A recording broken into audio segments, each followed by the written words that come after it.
है। लेकिन आपके आंखों में गम है। हाँ, बिल्कुल गम है। वो तो गम रहेगा है, तो इनसे उनका लगाव है, उनको गम होता है। लेकिन आने वाली पीढ़ी को ये बताना चाहते हैं कि तेरही इसलिए ना किया जाए क्योंकि उसमें अनावश्यक आर्थिक बोझ बढ़ता है। अगर आप कुछ खर्च करना ही चाहते हैं तो जो कुछ गरीब वगैरह वर्ग के हैं या विधवाएं हैं दूसरे मद में खर्च उनके कर दीजिए। उनके उनको कुछ वस्त्र दान दे दीजिए, कुछ और कर दीजिए जिससे वो हमेशा आपको याद रहे। आप देख रहे हैं भारत राष्ट्र जौनपुर की धरती पर हम इस समय उपस्थित हैं और एक तिरही बहिष्कार का कार्यक्रम का आयोजन किया गया है। समूचे भारत में आप देख रहे होंगे कि जिस तरीके से तिरही बहिष्कार का कार्यक्रम चल रहा है, निश्चित तौर पर आने वाला समय बदलाव का जरूर दिखेगा। जिस तरीके से गाँव में भी अब यह बदलाव की प्रक्रिया चालू हुई है, तो हम इनसे ही बातचीत करते हैं जिनके घर पर यह कार्यक्रम का आयोजन किया गया, क्योंकि बड़ी संख्या में लोग उपस्थित हुए। क्या नाम हुआ आपका? राम लखन। अच्छा, कैसे आपके मन में आया कि हम तिरही बहिष्कार करेंगे? ये बुद्ध साहब के प्रेरणा द्वारा मुझे आया। अच्छा, तो कहीं अन्य चीज़ें जो है गांव देहात के लोगों ने इसका विरोध भी किया? अब विरोध करने वाले कुछ तो रहते हैं, लेकिन सहयोग करने वाले भी हैं। बड़ी संख्या में लोग उपस्थित हुए, आपके समर्थन में आए। हाँ, इसलिए सब बौद्ध धर्म को ज़्यादा इस समय चाहते हैं, इसलिए उनके अनुयायी बनना चाहते हैं, उस मार्ग पर चलना चाहते हैं। तो ये जो आपने अभी यह कार्यक्रम किया, इस कार्यक्रम से आप लोगों को क्या संदेश देना चाहते हो? हम यह चाहते हैं कि सभी तिरही का बहिष्कार करें और भगवान बुद्ध के बताए हुए मार्ग पर चलें। अच्छा, आप? मैं राम निरंजन हूँ। अच्छा अच्छा। ये मेरे बड़े भाई हैं, मेरी भाभी थी। अच्छा, तो ये भतीजे हैं। इतने दुख की घड़ी में आप लोगों ने इतना बड़ा साहस का काम किया, तो यह कैसे साहस मिला? ये तो प्रकृति का नियम है, जो आया है वो जाएगा।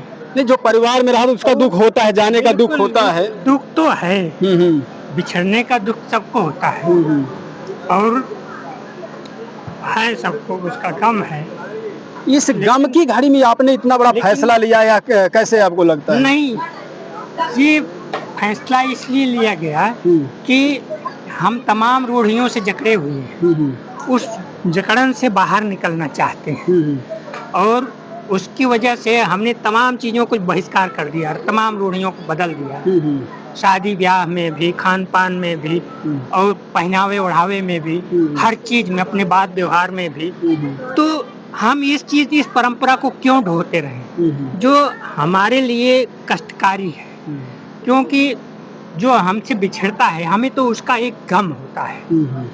हाँ, बिल्कुल। और उसके जाने के बाद पूरे परिवार को, समाज को, जिनसे उनका लगाव है, उनको गम होता है। लेकिन आने वाली पीढ़ी को ये बताना चाहते हैं कि तिरही इसलिए ना किया जाए क्योंकि उसमें अनावश्यक आर्थिक बोझ बढ़ता है। हम ना चाहते हुए भी हमें वो करना पड़ता है और इस कार्यक्रम में उतना बोझ नहीं पड़ता है। एक तो ये है और दूसरे, इससे आने वाले समय में लोगों को ये सीख मिलेगी कि हम जैसे पैदा होने पर आदमी को स्वागत करते हैं, उसका बधाई मतलब गान करते हैं, सोहर गाते हैं, कुछ करते हैं, बाजा बजाते हैं, वैसे जो जा रहा है उन्हें अपना पूरा जीवन जो है इस परिवार के लिए, समाज के लिए दिया है, उन्हें सारा कुछ किया है। तो हमें उनकी ये विदाई है, तो हम उसको प्रसन्न होकर विदा करें, हम उसको जो है गम में ना लें, क्योंकि उनने अपना सारा जीवन, ये तो सबको पता है कि हम एक दिन चले जाएंगे, यहाँ हमें नहीं रहना है, लेकिन हमने जो समाज के लिए किया है उसके लिए हम उनको बधाई देते हैं और ये कामना करते हैं कि वो, उनकी आत्मा अगर कोई होती हो, उसे हमने आत्मा को देखा नहीं, अगर होती है तो उसको शांति मिले, बस ये है। लेकिन आपके आंखों में गम है। हाँ, बिल्कुल गम है, वो तो गम रहेगा है। तो इधर मास्टर साहब से बातचीत करता हूँ, ये भी इधर परिवार के बहुत ही सजग हैं। तो आपका नाम क्या हुआ? रविकांत। अच्छा, रविकांत जी, आप बताइए, आप इस मुसीबत की स्थिति में आपने कैसा ये प्रोग्राम बनाया कि हम इतने कम दिनों में, क्योंकि लोग बड़ा इसका विरोध भी करते हैं, समर्थन में भी लोग उतरते हैं, लेकिन समर्थन में उतरने वाले लोग बहुत कम होते हैं, लेकिन आपने कैसे हौसला आपके अंदर आया कि हमको इस तरीके से समाज के लिए आईना बनना है? हमारे कुछ लोगों ने हमको हमारे दरवाजे पे जब आए लोग शोक संवेदना व्यक्त करने के लिए, तो लोगों ने हमको एक प्रेरणा दी, हमको उत्साहित किया कि कुछ आप अलग करिए, समाज के लिए एक आइकॉन बनिए, और जो आइकॉन बनता है निश्चित रूप से उसे कुछ लोगों की, समाज की बुराइयां या विरोध झेलना पड़ता है। और मैं भी समाज में रहता हूँ, लोगों को भी उठता बैठता हूँ, तो मुझे भी झेलना पड़ रहा है। यहाँ तक कि लोगों ने कहा कि लोक परंपरा के नाते ही एक लौकिक रीति है, बाल मुड़वा लीजिए, सार छिलवा लीजिए, या ये कर लीजिए, और थोड़ा सा समाज में लोग कैसे जानेंगे कि आपके घर कुछ घटना घटी हुई है। लेकिन मुझे बाबा साहब की प्रेरणा, नात रिश्तेदारों ने भी आपको दबाव दिया कि नहीं आप ऐसा मुझे करके? हमारे नाते रिश्तेदारों ने बल्कि मुझे उत्साहित किया। अच्छा, समर्थन किया समर्थन आपका इस किया, कार्य के लिए। और हमारे कुछ अभिन्न जो मित्र वगैरह है, उन सब ने मेरा उत्साहवर्धन किया, और हमारा हमेशा मेरे कंधे से कंधा मिलाए रखा कि आप लगे रहिए, मैं आपके साथ हूँ। तो इसके पहले भी आपने कोई ऐसा कार्य किया था कि आपके घर में पहली ऐसी घटना घटी जिसकी वजह से आपने फिर ऐसा कार्य किया? नहीं, घटना के नाम पे तो पहली बार ऐसा हो रहा है। ये कार्यक्रम आप पहली बार हो रहा है। घर से संपन्न भी है, प्रकृति ने आपको सब कुछ दिया भी है, इसके बावजूद भी आपने तिरही बहिष्कार किया।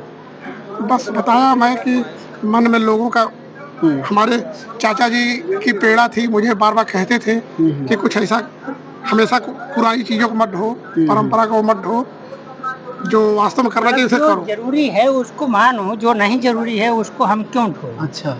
मतलब हम अपने उसमें जब मैंने होश संभाला, तो हमने देखा ये कि समाज में शादी ब्याह में तमाम चीजें होती थी, हमने उसका विरोध किया। मतलब कुरीतियों का विरोध किया आपने। कुरीतियों का। हमारे कुछ रिश्तेदारों ने कहा कि हमारे यहाँ ऐसा कभी नहीं हुआ है जहाँ हम जा रहे हैं। हमने कहा कि सही है, आपके यहाँ कभी नहीं हुआ है, समाज में नहीं हुआ है, लेकिन आज जो हम जो कर रहे हैं, वो कोई ना कोई आदमी आगे आएगा, नया काम करेगा। जी, जी। तो हम जो कर रहे हैं इसका बाद में परिणाम दिखेगा। जी, जी। हम आपके यहाँ आते हैं, और जितने लोग होंगे वो जितने सवाल करेंगे हम सबका जवाब देंगे। अगर वो हमारे सवाल उत्तर से संतुष्ट होते हैं तो ठीक है, नहीं संतुष्ट होते हैं तो जो कहेंगे मैं मान जाऊंगा। ठीक है। लेकिन जो भी लोगों ने सवाल किए लोगों उसका को, हमको लोगों ने एक और चीज़ कहा कि अगर आप कुछ खर्च करना ही चाहते हैं, तो जो कुछ गरीब वगैरह वर्ग के हैं या विधवाएँ हैं, दूसरे मत में खर्च उनके कर दीजिए। उनके उनको कुछ वस्त्र दान दे दीजिए, कुछ और कर दीजिए, जिससे वो हमेशा आपको याद रखें, रहेगा, बिल्कुल, और बिल्कुल। हमको भी याद रखेंगे वो कि हाँ, उनकी अंत्येष्टि में हमने ये चीज़ हमने पाया। कार्यक्रम में गई तो मुझे कुछ वहाँ पे मिला।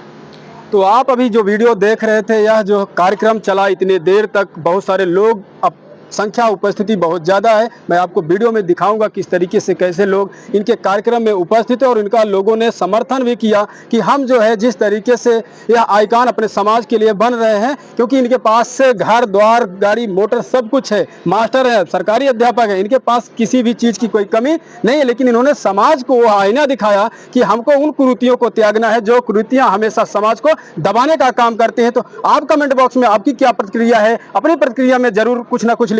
मिलते हैं अगले वीडियो में, तब तक आप सब देखते रहिए भारत राष्ट्र न्यूज। हम अपने कैमरा पर्सन रामचल के साथ मिलते हैं अगले वीडियो में, तब तक बने रहिए भारत राष्ट्र के साथ। धन्यवाद।